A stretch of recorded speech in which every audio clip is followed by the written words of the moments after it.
Nabi Muhammad jadi yatim piatu. Ketika umur beliau mencapai usia 6 tahun, di saat itu dia mulai menanyakan ayahnya kepada ibundanya yang amat dicintainya. Sampailah informasi padanya tentang kewafatan ayahnya. Ketika ia masih berumur 3 bulan dalam kandungan, maka ia pun sadar bahwa dirinya adalah anak yatim. Pada usia itu beliau diajak oleh ibundanya Aminah untuk berziarah ke Yastrib, mengunjungi saudara-saudara kakeknya dari keluarga Najjar.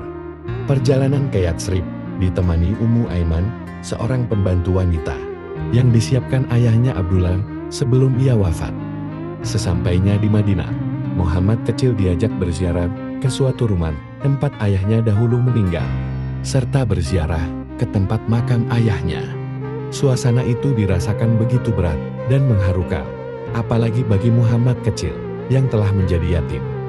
Setelah beberapa lama tinggal di Madinah, Nabi Muhammad, Siti Aminah, dan beserta Ummu Aiman bersiap-siap untuk pulang ke Makkah.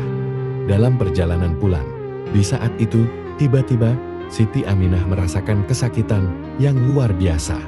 Dengan kejadian yang tidak terduga, Siti Aminah saat itu menghembuskan nafas terakhir. Siti Aminah pun dimakamkan di kota tersebut yang bernama Kota Abwa. Muhammad kecil kembali menghadapi cobaan yang begitu sangat berat. Ibarat luka belum sembuh karena ditinggalkan ayahandanya Abdullah. Tergores kembali luka baru dengan wafat ibundanya yang sangat dicintainya. Muhammad kini menjadi seorang yang yatim dan piatu dalam usia 6 tahun. Kemudian Ummu Aiman membawa Nabi Muhammad pulang ke Makkah. Muhammad kecil dalam perjalanan pulang sambil menangis dengan hati yang perih. Kini dia hidup sebatang kara, tidak lagi mempunyai ayah dan juga tidak mempunyai ibu. Baru beberapa hari yang lalu, ia menyaksikan rumah tempat ketika ayahnya wafat dan makam ayahnya. Kini ia melihat sendiri ibundanya pergi, wafat untuk tidak kembali selama-lamanya. Anak yang masih amat kecil itu mendapat cobaan yang sangat berat, memikul beban hidup yang begitu sangat memilukan sebagai seorang anak yang yatim dan piatu.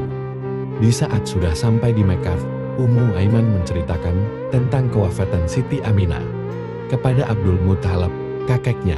Abdul Muthalib mendengarkan hal itu sambil mengeluarkan air mata, karena ia melihat Muhammad kecil sedang merasakan kesedihan yang luar biasa. Abdul Muthalib sangat mencintai Muhammad. Dia bahkan hampir tidak sanggup untuk mendengarnya. Kemudian di saat itu juga, Nabi Muhammad kecil diambil dan dirawat oleh kakeknya Abdul Muthalib. Abdul Muthalib merawat Muhammad kecil dengan penuh kasih sayang dan kecintaan. Hari-hari selalu dalam didikan dan lindungan Abdul Muthalib. Bahkan Abdul Muthalib sangat menghormati Muhammad. Pernah pada suatu hari, Muhammad kecil masuk dan bermain di dalam Ka'bah. Tapi Abdul Muthalib tidak melarang Muhammad kecil dengan bermain di dalamnya. Ini berbanding terbalik terhadap anak-anaknya Abdul Muthalib. Dia melarang semua anak-anaknya untuk tidak masuk ke dalam Ka'bah. Tidak berlangsung lama dengan kebahagiaan yang dirasakan Nabi Muhammad. Tiba-tiba Abdul Muthalib, kakeknya Nabi Muhammad, mengalami kesakitan. Abdul Muthalib saat itu merasakan sesuatu yang akan terjadi.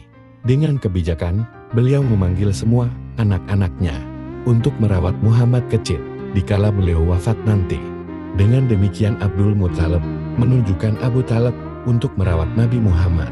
2 tahun berlalu, dengan asuhan Abdul Muthalib, kakaknya, beliau pun wafat. Kini Muhammad kecil dirawat oleh pamannya Abu Talib.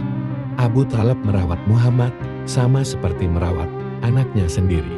Tidak ada perbedaan sedikit pun terhadap Muhammad kecil dan anak-anaknya. Dan Nabi Muhammad dirawat oleh Abu Talib pamannya hingga beliau dewasa.